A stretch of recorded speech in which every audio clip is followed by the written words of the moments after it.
এতিয়া ৰামেশ্বৰমত অৱস্থিত doctor APJ Abdul Kalam দেৱৰ ঘৰটো চাবলৈ আহিছিলোঁ আৰু এইটোৱে হৈছে ডক্টৰ APJ আব্দুল কালামৰ ঘৰ। এই মোৰ পিছফালে ঘৰটো।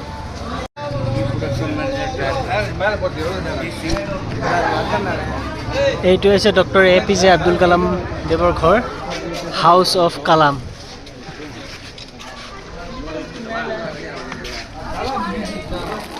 এইটো ঘৰৰ পৰাই তেওঁ ৰাষ্ট্ৰপতি ভৱন পাইছিলগৈ এদিন।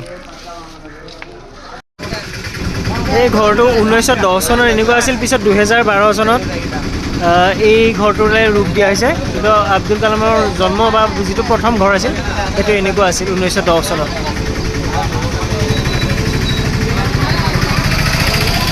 আমি এতিয়া ঘৰটোত সোমাই আহিছোঁ।